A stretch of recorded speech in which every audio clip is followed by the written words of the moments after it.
So the third new rule of money is, I think the big mistake is, I hear so many people say it's important to save. That's ridiculous. And the reason that's ridiculous is because what happened in 1971 is crucial. In 1971, the U.S. dollar stopped being money. In 1971, the U.S. dollar became a currency. And what that meant is Richard Nixon, in 1971, the president, took us off the gold standard. That's like giving an alcoholic free rein to the bar, or it's like giving somebody who can't control their spending unlimited credit cards. So what's happening is all the savers today are losers. You know, the problem with 1971 is that the federal government keeps printing money, so the value of your money keeps going down. So these people, I'm saving, and if you notice, as the value of the dollar goes down, prices go up. So they call this inflation. You know, you look at in 1997, oil was about, I think, $10 a barrel. 10 years later, it's about 135 a barrel. So they say it's inflation, but really what it is the dollar's value coming down. So savers are getting wiped out today. So just keep saying to yourself and to your kids to save money, that is not the new rule. That's an old rule. So a very big problem for most people is stop using the word save and use the word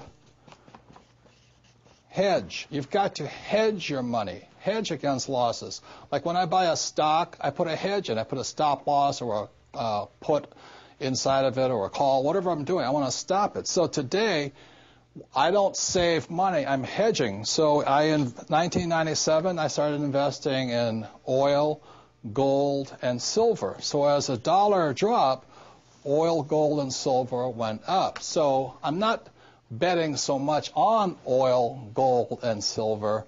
I'm betting against the U.S. dollar. And that's why this idea that you're going to tell people you need to save money, that's really, really an obsolete idea, because the idea went obsolete in 1971. The U.S. dollar in the last few years has lost almost 80% of its purchasing power. And the prediction is, because this has happened throughout history, it happened thousands of years ago with the Romans, with the Greeks, with the Germans, with the English, the Japanese, and the Chinese.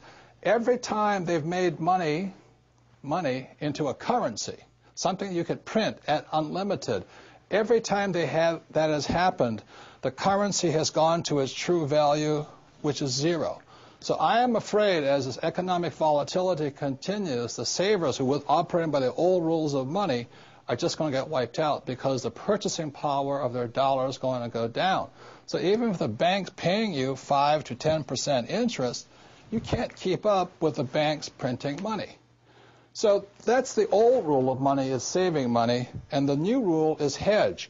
You've got to be able to see what's coming up as something else is coming down. The last thing I want to point out to you on this idea of saving money is this. One of the biggest misunderstandings in the world today is what they talk about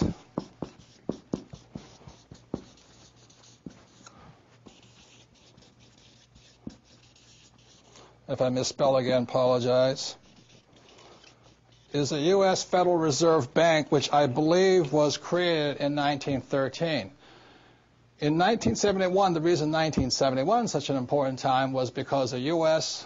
Federal Reserve became the bank to the world. They could print as much money as they wanted.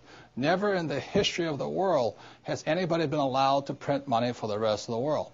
Let me backtrack one more time. I talked about how the Romans did it, the Greeks did it, and all this. Every time people have done this, chaos has broken out, and that's why there's chaos in the world today. So in 1913, when the U.S. Federal Reserve Bank was created, they were basically allowed to print money for the world.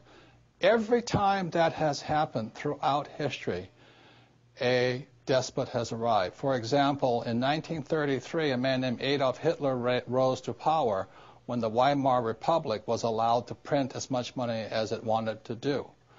And in Russia, when Russia's currency broke down, a man named Lenin rose. When the Chinese economy broke down, Mao Zedong rose.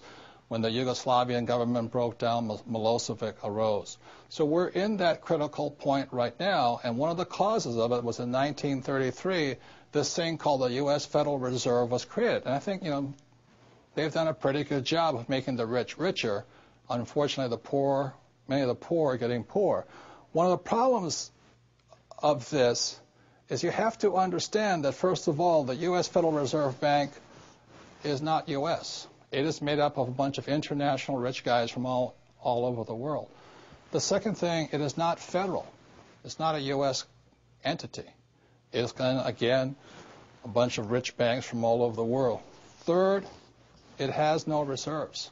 There is nothing there. And fourth, it's not a bank. So that's why when I talk to people about really needing to understand the new rules of money, which really began to take effect in 1971 when we were allowed to print money for the rest of the world, is understanding that this system here is causing the rich to get richer and the poor and middle class to get poorer, but most importantly, the lower middle class is almost getting wiped out.